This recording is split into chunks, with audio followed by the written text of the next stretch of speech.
What is good, everybody? Welcome to an emergencies podcast. This is technically the gold standard podcast, but it's an emergency Niners Nation podcast here because, oh man, do we have news? I'm Rob Stats Guerrera. With me is the human wet blanket, Levin Black. Levin, what's going on? With me, not a whole lot. With the rest of the 49ers, there's some stuff going on. Uh, It's definitely something that some of us have been saying for a while now, that there were warning signs there was smoke, and now we know for a fact there is fire.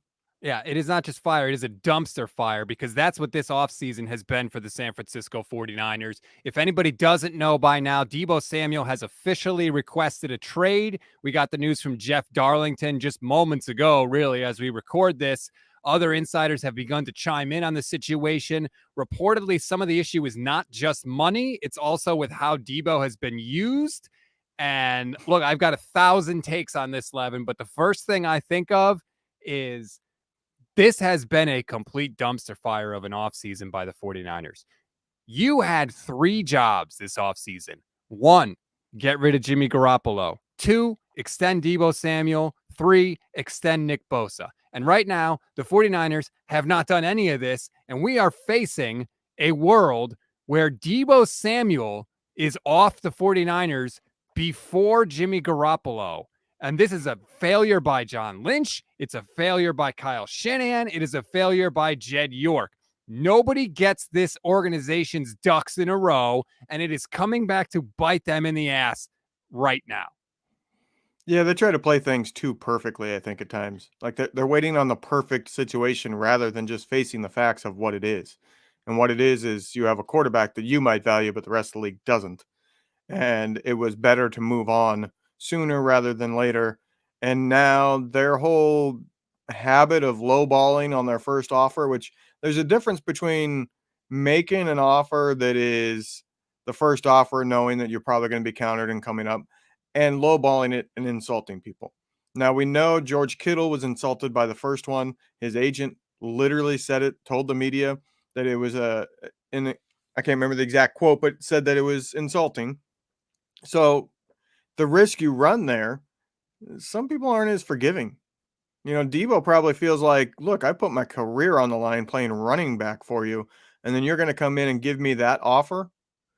You know what I mean? Like that could be right there, ended the relationship, where he felt insulted and he's not willing to go back, because some people are like that. And I can't necessarily blame them. You know, if I think I'm worth, 22, 23 million a year and you come in at 15 after what I just did for you, if I risk my life, I would be pissed. Put yourself in a similar situation for whatever job you do.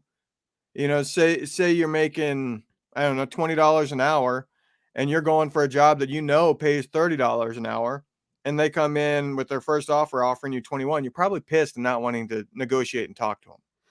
I mean, I cannot believe that we are here. I cannot believe, how many times have I said that with this organization and this regime? And it just goes to show Super Bowl windows open and close really fast in the NFL. You can't just assume that next year is going to be a continuation of the year before.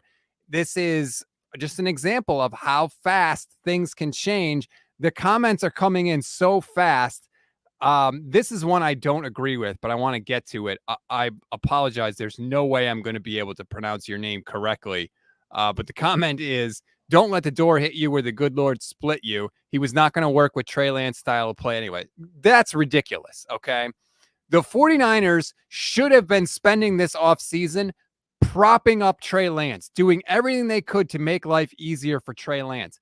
That's why this loss of Deebo Samuel, if they decide to trade him, and we can get to that later, Levin, but if Deebo is traded, that loss really hurts Trey Lance, because Deebo's your get out of jail free card. Just think of that Bears game with Jimmy Garoppolo. Jimmy throws that screen pass backwards, and Deebo takes it 83 yards down the field. Deebo's the perfect kind of player for an inexperienced quarterback, because he can take a short pass, break 6 tackles, and keep the offense moving down the field. So your quarterback doesn't have to be perfect, doesn't always have to read the defense perfectly and throw into tight windows. And to turn on Deebo Samuel now just because he's not happy with his employment situation. Don't blame Deebo for that. To me, the blame has to go on the organization. Doesn't necessarily need blame. It could just be the Niners are not willing to pay a wide receiver $25 million, and Deebo is holding firm on wanting a number that the Niners are unwilling to pay. It could be a DeForest Buckner situation where I don't think anybody was to blame for that. I don't blame Buckner for wanting more money up front, and I also don't blame the Niners for being unwilling to do that and trading him. It could be one of those situations. Now, there are a lot of layers to this, and the first layer that popped in my head as I was running downstairs to get a hat because you told me we were going live was it's interesting that Deebo went public with it, because the whole DeForest Buckner situation came out of the blue where nobody even knew he was being shopped. And 2 months later, suddenly he's traded, and turns out he had been getting shopped for 2 months and his agent was working on a deal. Has that already happened? Is my first reaction. Has Deebo's agent already been trying to find a deal? And what it is they didn't find enough for the Niners to pull the trigger. So now he's going public to try to force a trade that the Niners don't get the return that they're looking for. I don't think it's uncommon. I think most fans would fall under the impression that they need a good first round pick in return for this, plus at least a second round pick. Maybe nobody's offering that. The Jets offer for Tyreek Hill was a bunch of second round picks and a third, basically. Yes. So what if that's what the offer is? Would you accept that? I personally wouldn't. No. I need the 10th from the Jets, and the Jets are the most likely trade partner. I need the number 10 pick, period. That's the start of negotiations. Well, okay, before we get to that, let's get to the possibility, because Adam Schefter just tweeted this 7 minutes ago, and you kind of saw this coming from what Schefter said last night when he said, oh, the Niners want to sign Deebo, but he's not engaging. That was clearly San Francisco trying to grease the skids and control the narrative for when they traded Deebo Samuel. But Schefter just tweeted this: just because Deebo has requested a trade doesn't mean the 49ers have to make one, but it is at the very least one more gigantic subplot to mix into draft week, with other teams now figuring out ways to land one of the league's top weapons. If I'm the 49ers, I don't trade Deebo. And here's where I'm coming from on this. If the problem really is not about money, if the problem is just about usage, just go to Deebo, ask him how he wants to be used, and then use him that way. Like, are we sure that this can't be fixed? I think it's BS is what I think, the whole narrative of it's the way he's being used. I don't believe that. One, he was excited all season. He called himself a wingback and then backtracked the next week because he realized what that does for contract negotiations. But he literally went to Kyle and probably the play of the season and said, give me the ball. And he got a rush for a touchdown on the first play of the drive. I think it was the 29-yard touchdown. Like, you don't get to do that. Plus, the acquiring team, nobody's going to trade what the Niners want under the stipulation that he can't be utilized except for only as a wide receiver. Like, a lot of his value is his rushing ability or screen ability and stuff from behind the line of scrimmage. Like, you don't get to demand how you're utilized. That doesn't work. If I'm an acquiring team and I'm hearing that, I'm needing to confirm that. And if it's confirmed, I'm saying I'm out. I'm not trading for this guy. The other thing I want to get to is, how much of this is maybe arrogance on the 49ers part. Maybe they think, hey, we can just get somebody else in there and be good enough. Kyle loves wide receivers. We know that Kyle is very, very confident in his system.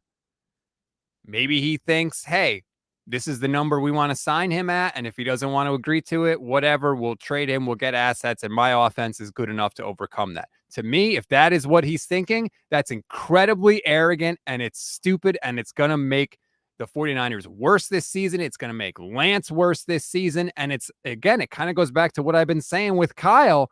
Somebody's got to be able to talk some sense to him. And if that's what's going on, that the 49ers are worse off for it. It all depends on what the contract negotiations are, right?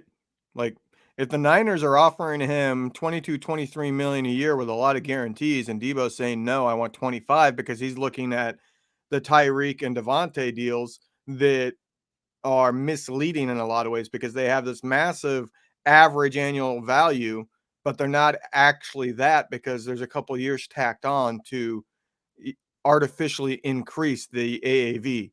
Whereas in reality, they're 23 million, 24 million. They didn't really reset the market like it seems on the surface.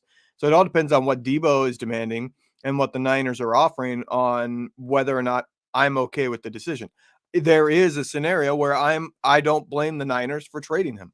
It all depends on where they're at in the negotiations. If it comes out that they offered the 23 or 23 million a year and Deebo pushed back on it because he wanted it fully guaranteed. What if he's wanting full guarantee on a 4-year deal at 23 million a year? Then the Niners don't have a choice. You can't do that. Why The not? Niners cannot fully guarantee that because you need outs, Why? especially for a player that's had some injuries. I mean, who hasn't had injuries? That's a common fallback. Show me the NFL player that's never gotten hurt, especially at a wide receiver. Cooper Kupp tore his ACL. He missed time. Like, it happens. I just look at this offseason as a whole, and it has been a complete disaster. And I don't know. There's probably plenty of blame to go around, whether it's Parag Marathe trying to win this negotiation and not realizing that it's not the value of squeezing the extra dollar away Well, from Deebo is not worth losing the see, player. I don't go the Parag route because he's not the top guy. So if Parag is doing that, that's where you have a John Lynch and you have a Jed York who steps in and says, "Hey, idiot, get out of the way and pay him." And let me just say this, because I heard a lot of shit this offseason, and you've been there with me, Levin. Where are the stands? Where are the people? Give me the people. Oh, Deebo scrubbing his social media is not a big deal. You're just making stuff up. The 49ers always wait to do extensions till July. Well, guess what we just found out? The Niners have been trying to sign Deebo, and they can't do it. So I don't want to hear all you idiots telling me this isn't a big deal. You're just trying to stir up controversy. You're Grant Cohn. You don't know what you're talking about. You're not a real 49er fan. Well, guess what? It's April 20th, and the Niners' best offensive player wants nothing to do with the team anymore. So all you people that sat there and told me that I was an idiot, I don't know what I'm talking about, and this wasn't a big deal, where are you now? I just come at me. Hit up my mentions, comment right now on the streams. Like, where are you? I'm tired of being told that we can't tell what's going on here. This is not brain surgery. It's the NFL. Anyone that has followed the league with any amount of consistency for the period of time that we have been following the league can see how these things play out, Levin. I'm tired of this narrative from 49er fans that want sunshine and rainbows all the time. That's just not how it works. It's amazing the difference a week makes. A week ago, I was getting ratioed, getting tweeted by, the spreadsheet and others basically saying I'm a moron for posting screenshots of 4 players that they got done in March or earlier for extensions, and also mentioning that one of these never got his extension because he ended up trading. So, that was in response to the people saying, I'm not worried at all that he scrubbed his Instagram because the Niners prefer to get deals done in July because they did that twice. Right. And, a week ago, I was making the point that 2 times doesn't make the rule. And here's examples of times that they didn't wait. And I got ratioed for that. Everybody's saying, no, no, those guys are set to be free agents. Lombardi tweeted me, that spreadsheet saying that they always get the deal done when basically the time limit is up. So you shouldn't expect anything till training camp, blah, blah, blah. Well, here we are. That was 1 week ago. So there's a lot of people out there that need to stop playing the good guy to the team all the time and admit that there is smoke. You're not like a week ago, I wasn't saying, oh, this is terrible. Deebo's definitely not getting extended. I just tweeted yesterday saying I still lean towards Deebo gets extended. Right. Like all we were saying was there's smoke here. It's not necessarily going well. I got I got in an argument because people were wanting to pick apart the fact that I said Deebo and the team were at odds because they haven't come to an agreement. So that's the only possibility because they've exchanged a contract. Right. Like, okay, well, it's very clear they're at odds, and they're not just at odds, they're in separate camps now where they're not wanting to come together. At least one side's not wanting to come together. Which, by the way, I think we should say, get this in earlier than later. There's still, I think, a possibility that he comes back. I This could be agree. a negotiating tactic where he's trying to go public with a trade demand to get the Niners to up their offer and get this done so that they don't have this PR nightmare coming. It is amazing how some people are willing to turn on Deebo Samuel like Yeah. so quickly. It is so pathetic. Like I can't even put up the comment, but this guy Gregory says Deebo is a blank anyway. His question and answers on Instagram a while back, he had a bunch of fans ask questions, and after it, he was still on live and said, "What a bunch of weirdos talking about his fans." Bye, Deebo. So you're telling me you're done with Deebo Samuel now? That if the 49ers somehow work this out, you don't want Deebo on the team? That's ridiculous. You'd be sitting there cheering on him. The guy wants to be used a certain way, and he wants to be paid what he deserves to be paid. There's nothing wrong with that. There's nothing wrong with that. I put the blame on the 49ers, honestly. This is the offseason that they should have been building up this team to make a Super Bowl run. And instead, all they've done is sign Charvarius Ward. That's it. That's all they've done. They kept Jimmy Garoppolo. They handcuffed themselves to not be able to sign free agents because they didn't cut him and they couldn't trade him. So there was at least $18.5 million that was doing nothing for them in any way, shape, form, or fashion. They haven't been aggressive on any of the free agents, and they didn't handle their own business. So what is going on with it? Don't blame Deebo, blame the organization. Let me ask you this, Levin.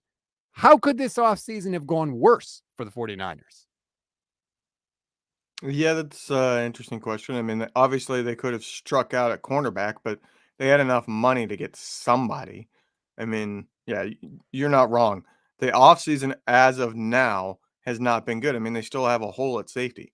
People trying to claim Hufanga is going to start there. No, he's not. He's not ready for that, and probably never will be because we talked about it that you need somebody that has the speed to cover up mistakes, and he just doesn't have it. No. Like he doesn't fit the typical role that the safety needs to play in this defense. So here we are, a week from the draft. The Niners have no first round pick. They still have holes on the roster. They have their best player from last season going public with a trade demand. Like, you're not wrong that this is about as bad of an offseason as this could have gone to this point. I think it's still salvageable, but it has not gone right. And there needs to be some questioning from Jed York about whether or not whoever has final say in this stuff is the right person to have final say. Well, speaking of questioning, Kyle Shanahan and John Lynch are set to have their Yeah, pre-draft press that's conference not a mistake. That on Monday. I don't think it's a mistake whatsoever that Deebo did this right now. You think Deebo's gone by that press conference on Monday? No. I really think that they can work this out. Like, I don't know. Maybe I'm just trying to be overly optimistic, which I know for me is a kind of a new thing. But like, are you really telling me that things have gotten so bad this offseason that it is irreparable? Like, if you get Kyle and Deebo in a room, they really can't work this out? I honestly don't know. Deebo does tend, I think he's a very emotional person.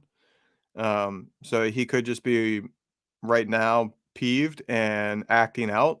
And if you get him in the same room, that he might kind of calm down. Not saying that he'll just suddenly cave on his demands, but I think that you could probably salvage it. Um, I mean, this is something that just a few days ago people were still saying the Deebo Kyle relationship is so good, I can't see him leaving.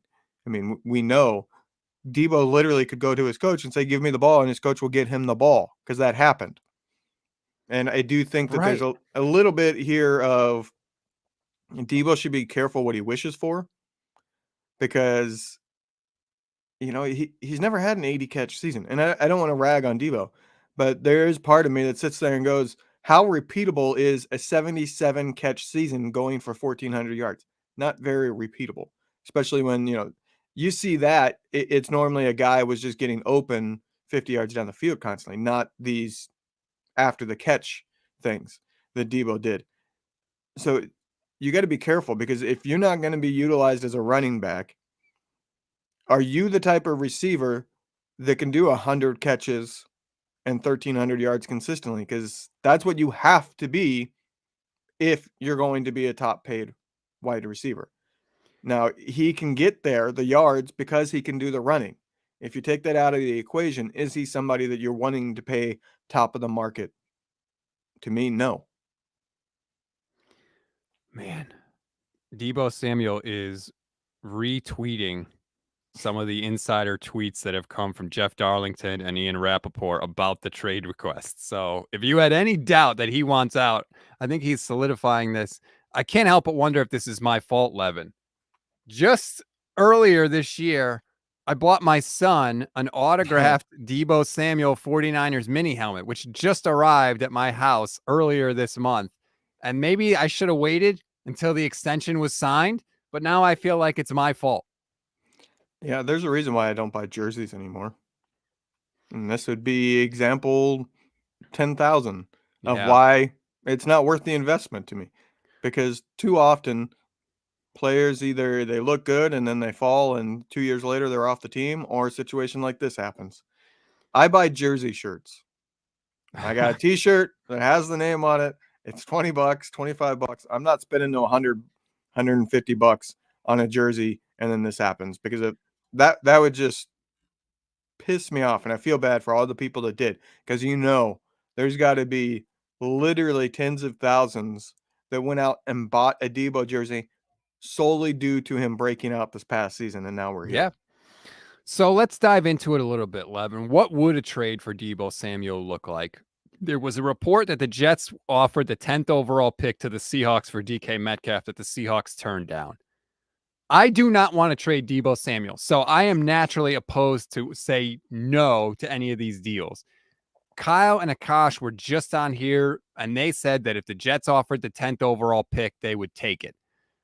And I don't know that I would necessarily. I don't know that I necessarily think that's enough. Like, people fall in love with draft picks. The odds that the 49ers, whether they get 1 pick for Deebo or 5 picks for Deebo, the odds that they draft someone that is anywhere close to the level of player that he is are statistically almost nothing.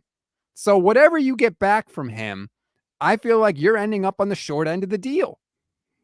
The 10th is kind of, it has to be, or I'm not even talking to you. And then I would want, I think I would probably go as low as a 3rd round pick. If you're not offering more than a 3rd round pick as the 2nd pick, I'm probably saying no. Like, I want a little more than that 10th pick, but I laid out this scenario yesterday after, Deebo's brother said he had demanded a trade and then backtracked it, probably because his brother said, "Dude, shut the hell up. I got this whole media thing scheduled for tomorrow." But they could trade for the 10th pick and get a second. And then they can go out and sign somebody like Jarvis Landry, who is still a free agent, and or Emmanuel Sanders. And then they don't even have to use the 10th pick on a wide receiver. And the thing I like about the 10th pick is the Niners don't need to use it. They can be sitting there at 10, and a team maybe that wants one of these quarterbacks suddenly want up, and they can trade down into the late teens, maybe even the early 20s, pick up at least another 2nd round pick, and then take a player in the 1st round. Whether it's a wide receiver like Christian Watson late in the 1st, or a completely different position, maybe the safety of their desires to fill that hole. But there is a scenario here that I don't mind. I would still prefer Deebo, but they could end up getting a 1st and a 2nd for Deebo, turning that 1st into a later 1st and a whole nother 2nd. And so then you would end up with, say, a 1st round pick at 20 and 2 2nd round picks. That's pretty darn valuable. And if they go out and get a free agent wide receiver on top of that is starting quality and adds depth for them, I don't think that they would necessarily be worse off. Now, a lot of this obviously hinges on what Lance is. And that was the point I was making yesterday on Twitter, that if Lance is the real deal, Deebo doesn't matter. If Lance is Well, a bust, then Deebo doesn't matter because your franchise is screwed anyways. Now, obviously, the better chance of the scenario actually being is that Lance is in between. He's not a Patrick Mahomes, but he's not Jimmy Garoppolo bad either. And thus, the nucleus around him matters. But I do like that scenario where they get somebody like Jarvis Landry and a first round pick plus 2 seconds. Like, that's not a bad spot to be in. It's just not your ideal spot. I feel like the ultimate loser in this whole thing is Trey Lance. I mean, this poor guy was drafted onto a team that was set up to make a Super Bowl run. And instead of getting the reins to that, instead of falling into the perfect situation, he now falls into a situation where the best offensive player, the guy that would have helped him more than anybody else, wants out of town. So now you're depending on an offense that consists of George Kittle, who always misses time and sometimes disappears in the red zone, and Brandon Ayuk, who we think is going to be good, who I think is very good and could be even better with Lance, but he's unproven to say the least. And you've got a cadre of running backs who look pretty good, can get hurt, but you're dealing with an offensive line that probably needs a new center, definitely needs some interior offensive help at the guard spot, and has a right tackle in Mike McGlinchey, who's coming back from a very, very serious injury. So he went from seemingly going into a great situation in 1 year, now going into a situation with a lot of question marks. Yeah, but I mean, like I said, Deebo's got to be careful what he wishes for because let's say he ends up on the Jets. Well, guess what? You got Zach Wilson thrown to you now. And the Jets also have a pretty good receiver core, young core coming up. And you're going to have to establish a relationship with a quarterback who might already have relationships with those wide receivers. And I do think that is a very underrated dynamic to being a top receiver. If you want to be a top receiver, get 100 plus catches, you need to be the safety valve for the quarterback. You know, when the quarterback is scrambling, he's looking for you in the scrambling drill. And if you're not that guy, you're not going to put up massive, crazy numbers. And that is something that Deebo has to be careful for because wide receiver, I think, is very dependent on the quarterback. You know, obviously, it's dependent on that relationship much more than people like to give credit for. Ian Rappaport just tweeted, among the teams to consider as the trade market for Deebo Samuel heats up, the Jets, Packers, Chiefs, Lions, and I assume most other teams who like really good players. Who's not going to be interested in Deebo Now, Samuel? the Packers phone call doesn't even get answered. So, That's to me. If you're the Niners, you can't trade him to the well, Packers. maybe you answer it to say, okay, give us Aaron Rodgers. Or you answer it to say, what's your offer? Great. Now I use that as leverage for another offer. I mean, the Jets have multiple first round picks. The Packers do have multiple first round picks. The Chiefs have multiple first. Can you imagine Deebo Samuel with the Chiefs? Like, I oh don't want my to. goodness. Like I that don't is want a to. terrifying thought. The other side of this is that the Niners, there's going to be a bidding war, right? Like we talked about, there's not going to be a bidding war for Jimmy Garoppolo. There will be a bidding war for Deebo Samuel. That is something that does work in the 49ers' favor. So let's see how good John Lynch is or Parag or whoever's actually going to be negotiating this thing, because there's no indication that it is going to be John Lynch. It could be Adam Peters for all we know. Let's see how good they are. Let's see what they can get back for him, because there's going to be no shortage of teams lining up. That is something you want when you have the commodity that everybody else wants. Do you have faith that the 49ers will maximize the return for Deebo? I don't think they're willing to move him unless they get really good value. So I guess I would say yes. That's not because I have faith in their negotiating skills. It's because at a certain point, they're going to say, screw that. Debo's under contract. He has to play if we keep him, or his career is going to be done because he gets massive fines. And if he doesn't show up at all, then the year doesn't count and he's still under contract the following year. You know, I said, yesterday, the Niners have pretty much all the leverage in this situation, and I really do think they do. They have control over Deebo at a cheap amount next year, and they can franchise him. So the following year. Like they have minimum 2 years control. I laid it out months back that they could franchise him a second time and it Yep. would still be decently affordable. Now that's changed a little bit because the wide receiver market has come up and it's based on the top paid wide receiver. So I don't know what a second year franchise tag for Deebo would end up being 3 years from now. But yeah, I do think that the Niners have a lot of leverage here. They don't have to trade him. They can call his bluff. And Deebo is hurt a heck of a lot more than the 49ers are by doing that because Deebo's not going to sit out all year. That would be a fascinating thing. Like Schefter said, and look, I'm old enough to remember Kobe Bryant requesting a trade from the Lakers. That never happened. Yeah. So this isn't a done deal. If you're the Niners, you can say to him, look, we're just not going to do it. You're too good. We control your rights. So you either play for us or you play for nobody. But that's the situation. If you don't like it, then you don't play. Then that's your right. He has every right to not want to play. If he doesn't want to play, he doesn't have to play. But if he wants to play football in the NFL, the 49ers can say, then you are playing for us. Now, I don't think that's necessarily a great situation for the locker room or for anything, because what's going to happen? Let's say that that's the 49ers stance, right? And Deebo says, okay, great. First game, boom. Deebo bangs his knee. Oh, I'm hurt. Can't go. Sorry, I'm out. Like, you're not going to get the Deebo that's fighting through what I'm sure was a zillion injuries last year to put his body on the line and sacrifice for the team. That's not the guy you're going to get anymore, because you don't get that with players that are unhappy. So I don't know Yeah, that also necessarily. tanks his value though, and he's looking for a new contract in this scenario. So Yeah, maybe. Look, there's a difference between somebody that's all in 100% certainly, and somebody that's, just trying to save themselves, and rightfully so, for a new contract. And that's something to consider too. There are a lot of people that are banging on Deebo here. Do you know how many contracts NFL players sign in their career if they're lucky? Maybe 3. agree. And one of those is a rookie deal.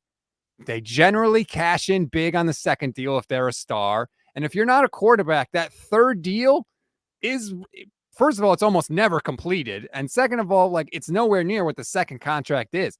So you have to get the bag when you can get it. So all these people ripping Deebo here, I'm sorry, you're in the wrong. You are in the wrong. And so I don't know what the 49ers stance here is going to be. I am fascinated to hear what they say on Monday. I don't know. I don't know that he's on the team on Monday, 11. He might not be. So this is something I thought of that would go along that. The Niners might have to move quick, or at least the agent is going to try to make them move quick because he might not be the only client for Debo's agent, that is, that wants a trade demand. You would think if AJ Brown wants a trade demand, he's not going public at the same time as Deebo because that hurts both of their values. You know what I mean? That's true. But That makes you don't want two clients of the same agent going against each other in the trade market. Now the trade package that the team gets back obviously doesn't actually affect the clients. It's the contracts they get. But how many teams out there have the trade assets to get a wide receiver of their quality and pay them? There's not that many teams, so you don't want them going out there. So maybe this needs to move quick, and the agent is saying move it quick. Not that he has a whole lot of leverage to do that, but it could be a scenario where he wants a trade done now so that he can get AJ Brown done either in the lead up to the draft or on draft day, or DK Metcalf. We don't know. We don't know that whole situation. And it's something that could need pushed because at least in the 49ers situation and the Tennessee Titans situation, they see themselves as contenders. Seahawks, not so much. But those two teams that own these players currently, the two players that have the same agent, both have scrubbed their Instagram, those teams are yep. not going to trade them for future draft picks. They want draft picks this year because they're trying to contend. This isn't a case where the draft can happen and then one of those players is moved for future draft picks. I don't see that. If these players are being moved, it's for this draft, period. Gerson Perez says, give us the picks. Lots of good wide receivers coming out of this year's draft. Done with the drama this guy has created. He didn't create the drama. The 49ers created the drama. Okay. And Picks are lottery tickets, okay? It's great to have a bunch of them. It's just like the more lottery tickets you buy, your better your chances of winning are, right? But your chances of actually winning are still really freaking small. The Right. chances of you drafting somebody that's near as good as Deebo Samuel. And by the way, Levin, Michelle actually looked this up, Michelle Maju. Only 10 other players in the history of the NFL have reached 1,400 receiving yards on less than 80 catches. That's where Deebo Samuel is. And you can try and say it's all Kyle Shanahan and he's scheming them open. That's a bunch of bull, okay? Go watch the games. Kyle Shanahan isn't scheming Deebo Samuel running 80 yards after a catch and taking the ball to the house. Kyle Shanahan is not scheming Deebo Samuel taking the ball out of the backfield and running for a 30-yard touchdown. Right. That's not Kyle. That's Deebo Samuel is literally in the argument and may be the house leader in the argument for the player that is best with the ball in their hands. Yes. He is one of the most dangerous players in the entire NFL. Now, does Shanahan help that? Yes. That's what coaches are supposed to do, believe it or not. Every coach schemes guys open on every play. That's how plays are designed to work. But Deebo is a unicorn. He is an absolute unicorn here. And the fact that the 49ers have alienated their best player, I just thought of this. All we heard was how the Niners were going to work with Jimmy Garoppolo, right? It's almost like the Niners have taken more care to do right by Jimmy Garoppolo than they have with Deebo Samuel. How absurd is that?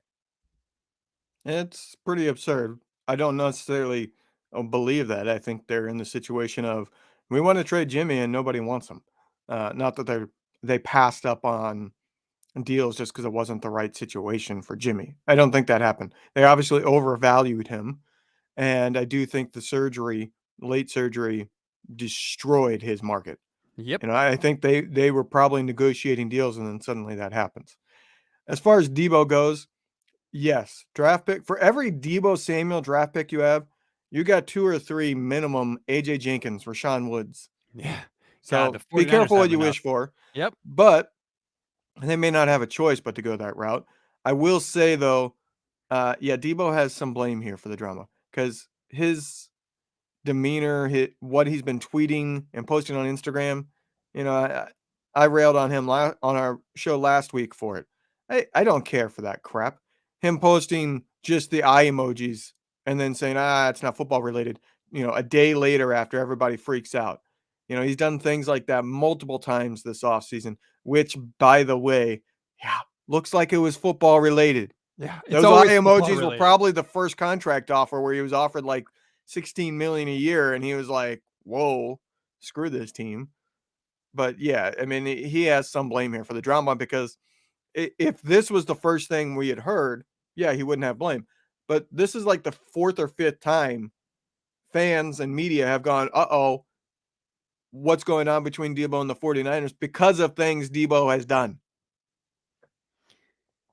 The question I want to know is why, though. Why is Deebo unhappy? Because, like you said, it seemed like they were in such a good spot last season. Like I said, we don't know where the blame lies yet. If Deebo is demanding $25 million a year with $100 million guaranteed, and he's not budging, the 49ers need to move him. If Deebo is willing to do a deal that's similar to Tyreek Hill, okay, you can't really blame him. You might not want to pay that, but you can't blame him. That's kind of what his market is. That's what he deserves. And if the 49ers are sticking, saying we're not going over $20 million, which is what they did with DeForest Buckner, then you would have to place blame on the 49ers for that situation because they're not recognizing what the market is. And the market is you got to pay him $23 million a year. There's too much unknown now to know who's truly at blame. Whether the player has ridiculous demands or whether the team is just refusing to come to a level that is fair. It's something we might not ever know for sure what side was wrong. It may be a situation where neither side is wrong. It is amazing to me that we are a week away from the NFL draft, and Deebo Samuel might have just days left on the 49ers roster. I think that if he's going to get traded, I don't know that he's on the team on Monday. Because if Kyle Shanahan and John Lynch are going to sit there, the whole press conference, forget the draft, the whole press conference is going to be about Deebo. What happened with Deebo? It should be. Well, yeah, that's true. given the 49ers press corps, who the hell knows? That the whole thing, I do this thing before Niners press conferences, questions I want asked. I mean, my first question, forget John Lynch. I'm asking Kyle everything because I don't give a crap what John Lynch has to say. Kyle, what happened with Deebo Samuel? Why was it so good last season and now seemingly it's so bad? What was the team's first offer to him? And because I want to see he's not going to say what that is, but I still want to ask the question. I want to make him refuse to answer it. No, see, the Kyle, first question I ask him is, Kyle, how does the offense change without Deebo? Because what he answers there will tell you where the team is. If he says, I'm not putting any thought into what the offense is like without Deebo yet, that tells you, okay, this team is trying to salvage it. If he answers, well, things would change, but it's still the same offense, and he basically says, yeah, Deebo might not be part of it. Well, that tells you the team is truly looking to move on. You know what I mean? If you ask him that and make him answer, then his answer tells you whether or not, in his mind, Deebo's going to be here next year or not. you brought up the thing about the 49ers press corps. It's interesting that this news was not broken by Matt Barrows Yeah, or yeah. Matt Mayoko or Tim Kawakami or Chris Biederman or Jennifer Lee Chan. Who was it broken by? You Jeff now Darlington. know who has what sources. Adam Schefter's source is a team source. That was what that was yesterday. The team probably received the trade demand and tried to get out ahead of it without going public with the trade demand. Now you have Jeff Darlington going public with the trade demand directly from Deebo Samuel. So that tells you Schefter has not got this agent as a source or the player. He's got a team source. So you know where it falls now. If Adam Schefter is tweeting something about the 49ers, in all likelihood, it's a team source. You can move forward with that scenario. And the team probably went outside their normal beat writers because they wanted deniability. If Mayoko comes out and says what Schefter said yesterday, or it says, things aren't all great between Deebo and the 49ers, then for a fact it was probably John Lynch calling Mayoko. And they probably don't want it to be that transparent. They want some deniability because they can sit back and say, no, it wasn't us that talked to Schefter, when it pretty clearly is. So I find it interesting, the avenues that all this news has come out and the order that it's come out. Pretty clear that Deebo did his trade demand yesterday. With the reports that we had yesterday, plus his brother going public with it. Well, the reports are that it came out that he requested it a week ago, apparently, but it didn't become public until yesterday. How about this? I'm hesitant to even bring this up, but I have to point it out because it's so stupid. David Lombardi. Deebo Samuel had the most drops in the NFL last season. Yeah. It's his ability to demolish defenders in space that's made him so valuable. That value has been unlocked by Shanahan's usage, but Samuel now says he has concerns with that usage. Shut the hell up, man. You are such a shill, David Lombardi. You do a disservice to every 49ers fan that follows you or reads anything you write. You make fans dumber. That is such a ridiculous, dumb take. And you should know better, David. I'm tired of this crap, man. That is such a pathetic take. For 3 years, he has been pining, trying to get a front office job again. Like, that's what I take his stances are. It is always the team. And the moment something happens, then he will always take whatever team angle he thinks is best. And I think it's because he's trying to make buddies with these front office people so he can get back into a front office. Like, it just... He drives me nuts because, a week ago, like I said, he tweeted at me saying, the team will get the thing done in July, basically. And those are just the facts. That's how things work, that they don't do contracts until the deadline approaches. That's what he tweeted at me. And then here we are a week later, he's throwing Deebo under the bus to try to prop up the team. I can't take it anymore.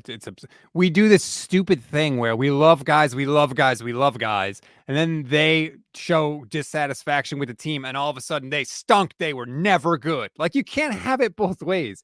Deebo's either really good or he's not. Whether he's happy with the 49ers or not doesn't change his physical ability on the field. We have seen that, and the 49ers will be worse offensively next season because of losing Deebo Samuel. I'm still holding out hope, Levin. Hope against hope that somehow this can be fixed. Well, we're going to know within a week. Well, not Right. within a week. We're going to know in 8 days from this live show because we're recording on Wednesday. If he's not traded Thursday night, he's not getting traded. I would agree. I don't think they're trading him for second round picks. I don't see them going and bypassing the whole first round and then pulling the trigger on like a Jets offer. Why would you wait? To me, if they're taking the Jets offer of all those second round picks, they're doing it to get back into the first round, and they're going to take some of those second round picks to get into the first round. So the Niners Nation draft plan was to do a Twitter space Thursday night because we didn't have a first round pick, and then do a live show the second day of the draft because that's when the 49ers are going to be active. Well, that whole plan's going in the trash right now. I mean, I don't know what the hell we're going to be doing on draft night because this changes everything. This Deebo thing changes everything. And man, I was just thinking, if you put a bet in on the win total for the 49ers, like, honestly, I think that I can't make any conclusions about how good this team is going to be next year because I think that the whole trajectory of 2022 is now different. I don't go that far. It depends on, like I said, if they go out and get a Landry, draft a Christian Watson, I don't think they're all that much worse off. If Christian Watson was so good, why couldn't he dominate in college? He didn't dominate. If he's, I know he runs really fast and jumps really high. One example, I mention him because fans are all over him. Doesn't have to be him. If they get a late first round draft pick wide receiver and they sign somebody like Jarvis Landry, I think that wide receiver core is still really good. Not to say that's not saying Deebo isn't a great player. He obviously is, but there are options here where they still have a really, really good core for Lance to throw to. And we don't know how much of an upgrade Lance is going to be from the quarterback. Well, he better be damn good. The pressure keeps he has to be mounting on damn good no Trey. matter what. It doesn't matter. Like, He I wouldn't don't have to care. be as He good has with to be Deebo. really good no matter what, or the franchise isn't going to win a Super Bowl. He wouldn't have to be as good with Deebo. He's still going to have to be good enough to win a Super Bowl, one way or the other. He's either going to be good enough to be a difference maker in the playoffs, or he's not going to be good enough, and the team's still in the same spot where they don't have the difference maker in the playoffs, and that means they can't win a Super Bowl. So we'll find out more about the 49ers and what's going to be in the next 7 days. Yeah, I already know when it's going to happen. I'm going to a baseball. Yeah, I'm going to a baseball game before the draft. I'm going to be sitting watching the Pittsburgh Pirates, and I'm going to be sitting there. And my phone's going to go off, and I'm going to look, and it's going to be Deebo traded in the lead up to the draft that night. So I'm going to the baseball game the afternoon prior to the first round. So that's when it's going to happen. It's going to be when I'm stuck at baseball game, taking my daughter to her first baseball game, and I'm not going to be able to join anything. I'm just going to have to sit here with all my opinions and not be able to get them out and not have a vent to utilize until a full week later. Boy, the rest of us will be so much worse off without your takes. And it will completely destroy our pod for that day because we're going to record Wednesday probably, and maybe we push that and try to record Thursday morning, but I doubt it because I'm going to be busy because the game's at like noon. And it's going to end up our pod's scheduled to be dropped at 1, 2 o'clock in the afternoon, and boom, noon, Deebo's traded. Yeah, I think it's an all hands on deck situation from now until Deebo gets moved, if he gets moved. Yeah, you might see me in the crowd. I might be doing one of these things in the crowd. Kyle and Akash said it. This team is never boring. They're just not. It's not in them. It's not always good news, as we've seen, but it's always interesting. And it's here we are again, where the 49ers are a week away from the NFL draft, and they could potentially be moving their best offensive skill player. No matter what happens, good, bad, ugly, Levin, you'll be here. I'll be here. Everybody at Niners Nation, Akash, Kyle, Javi, Leo, who's not feeling well right now, but Leo, get well soon, man. Michelle, we're all going to be here. We will break everything down for you. If anything happens with a trade, we will go live. We will be on the air. We always want to interact with you as well. It's a perfect time. Rate, review, follow the Niners Nation Podcast Network. And we'll see, Levin. It's gonna be one hell of a ride. All right. Well, one thing's guaranteed. It's going to be bad with you around. So Okay, that was unnecessary. Way to end the show with a shot. That's good. yeah, you're welcome. All right, everybody. Try to take some deep breaths, and we'll see where it goes from here, but buckle up.